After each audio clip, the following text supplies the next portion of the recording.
ऐसे मौके पर कि जब 8 अक्टूबर के ज़लज़ले को 2 साल हो गए हैं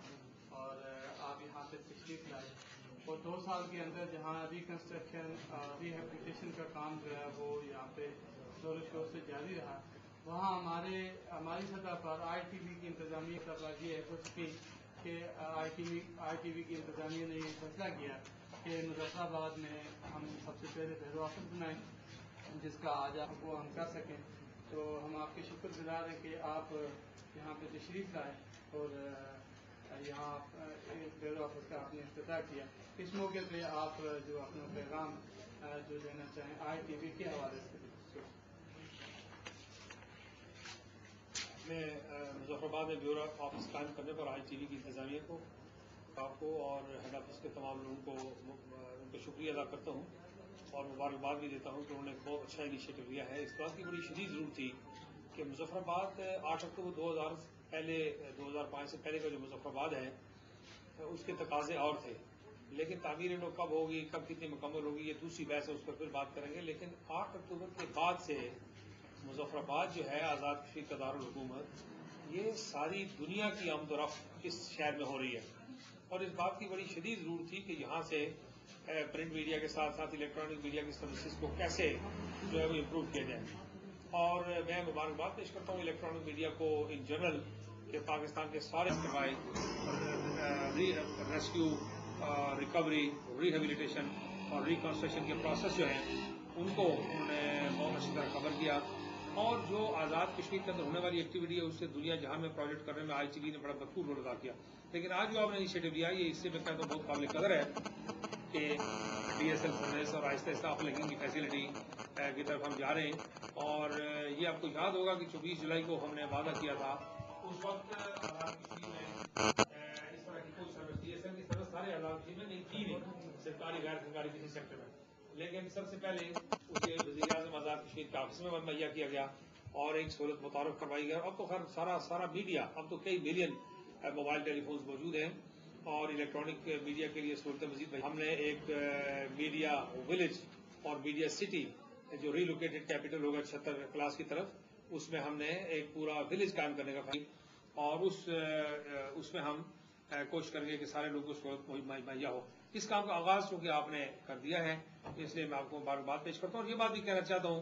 आपके जो नाज़रीन हैं उनके लिए ये बात कन्वे करना चाहता हूँ कि आज 2 साल पूरे होने को है 8 अक्टूबर 2005 की कैलेमिटी को और पाकिस्तान के सदर जनरल परवेज मुशर्रफ ने जो जब हम बात कर रहे हैं तो दोबारा सदर मुंतखब हो चुके हैं, मुझे उन्हें मुबारकबाद भी आपके लिए पेश करनी है दिल की गहराई से सारे अहले कश्मीर की जानिब से। और ये भी कहना है कि परवेज मुशर्रफ ने जब ये कहा कि इस कैलेमिटी को अपॉर्चुनिटी में तब्दील करेंगे, इस हादसे को जो है वो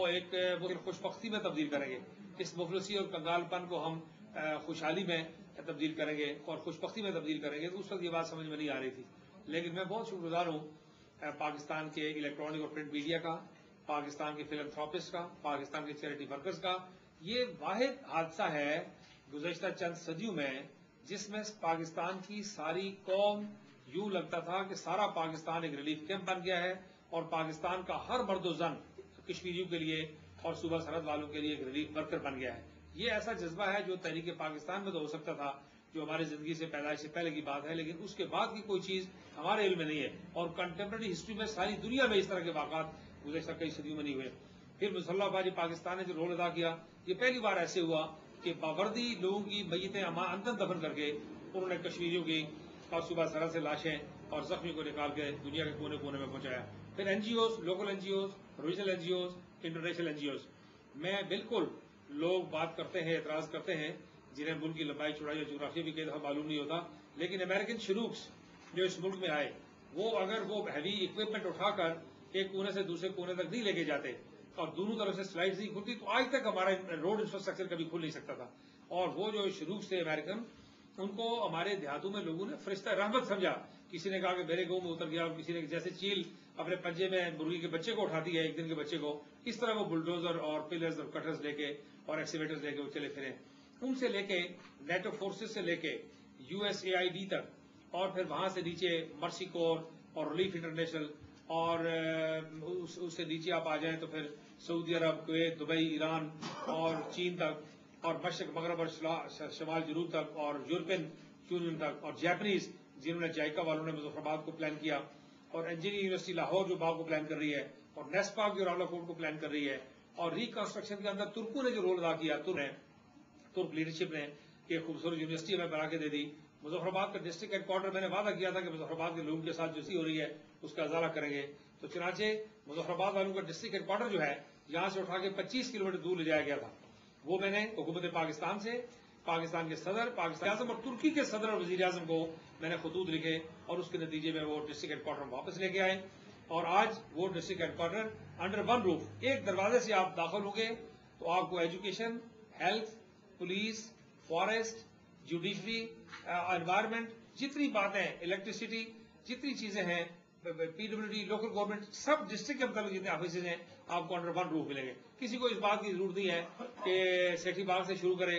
اور پھر جو ہے وہ امبور تک چلے اور پتہ لگے کہ ایک آدمی ادھر ہے دوسرا آدمی ادھر ہے۔ عام آدمی کی سہولت کے لیے دنیا کا ایک جدید ڈسٹرکٹ ہیڈ کوارٹر ہم نے بنوا دیا مظفرآباد میں، اور یہ اسی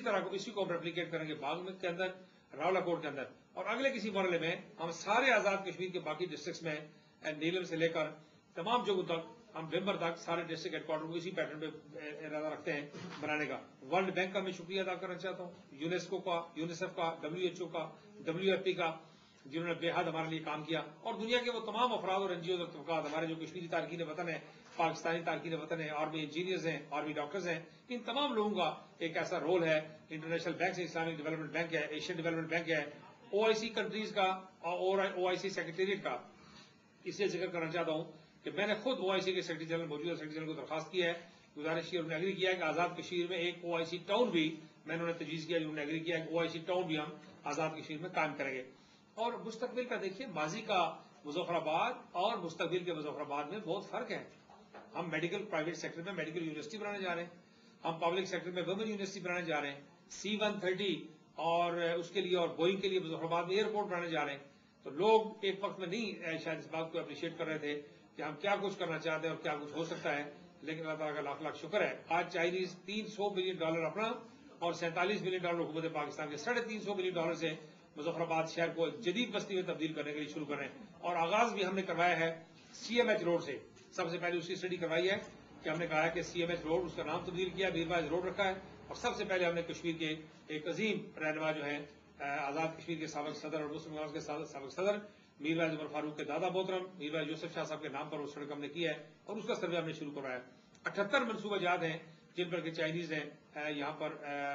مختلف قسم کا کام کرنا ہے۔ تو اسی طرح بہت ساری چیزیں ایسی ہیں جو آزاد کشمیر میں جدید بستی کی تعمیر کے لیے ہو رہی ہیں، اور آنے والے وقت میں میرا جو بات میں نے 24 جولائی 2006 کو آزاد کشمیر کے لوگوں سے وعدہ کیا تھا، مہاجرین جموں و کشمیر سے وعدہ کیا تھا کہ ہم آزاد کشمیر کو جدید بستی میں تبدیل کریں گے، منی دبئی بنائیں گے، اس کی طرف تیزی کے ساتھ ہم بڑھ رہے ہیں فضل و کرم سے۔ اور اس میں آخری بات جس پر بات ختم کرنا چاہتا ہوں کہ میں آزاد کشمیر کے متاثرین کا، جو 40,000 شہداء ہیں ہمارے، ان کو میں خراج عقیدت پیش کرتا ہوں، جو زخمی ہیں ان کی صحتیابی کے لیے دعا کرتا ہوں، لیکن جو باقی بچ گئے ان کے وارث،